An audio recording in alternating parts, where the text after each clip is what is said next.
작년에 자동차 수출이 196개국에서 276만 대가 팔리면서 8년 만에 최다치 갱신을 했다라는 소식이 있었고요. 그 다음에 기아 같은 경우에는 역대 최고 실적을 기록을 했습니다. 국내 기업 중에 영업이익이 1, 2위를 차지를 하면서 26조 7천억 원 기록을 했다라고 보시면 될 것 같고, 거기다가 이제 저PBR 대형주 최근 좀 탄력적인 흐름 보여주고 있다라고 보시면 될 것 같습니다. 이 종목은 역사적인 신고가입니다. 최근에 이제 현대차 시총을 뛰어넘었다. 그리고 기아 같은 경우에는 작년 영업이익이 11조 6천억 원을 기록을 하면서 창사 이래 역대 최대 실적을 기록을 했습니다. 삼성전자나 SK하이닉스 같은 경우에는 실적이 굉장히 안 좋았지만 최근에 자동차 쪽은 굉장히 실적이 좋았다는 게 시장에서 모멘텀으로 부각을 받고 있고, 거기다가 주주 환원 저PBR 해소 가능성의 신고가를 갖고 있는데 뭐 배당이라든지 자사주 취득이라든지 자사주 소각 적인 부분들에 있어서 모멘텀을 받고 있는데요. 이전에 이게 21년도, 20년도 12월 달 고점이거든요. 애플가와 협업설이 나오게 되면서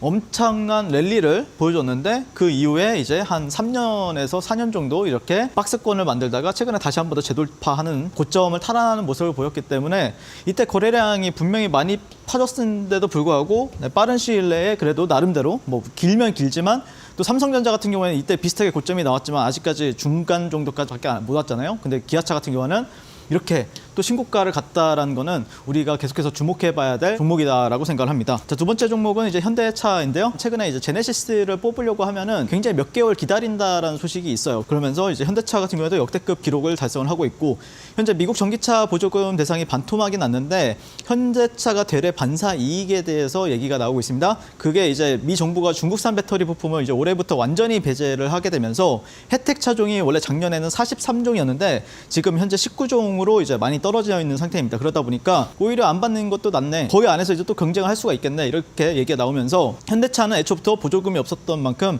상대적인 어떤 반사 이익에 대한 기대감이 있다라고 보시면 될 것 같습니다. 이 종목의 최근 수급도 굉장히 좋거든요. 오늘 외국인들이나 기관 쪽에서 계속해서 들어와주고 있고, 최근에도 기관이 묵직하게 계속해서 사주고 있고, 연기금도 상당히 좋은 흐름. 다만 아직까지는 직전 고점이 21만 원이고 그 다음에 위에도 살짝 고점 매물대가 있긴 해요. 그래서 오히려 좀 더 탄력을 보여줬던 건 현대차이긴 하지만, 기아차 같은 경우에는 뭐 3% 마감이었나요? 3, 4% 마감, 현대차 같은 경우는 6에서 7% 마감 이렇게 했지만, 어쨌든 현재는 우선순위는 저는 약간 기아로 보고 있다라고 말씀드리고 싶고, 근데 지금 흐름은 나쁘지 않다 절대. 내일까지도 추가 시세 충분히 가능하다라는 관점으로 현재 지켜보고 있습니다.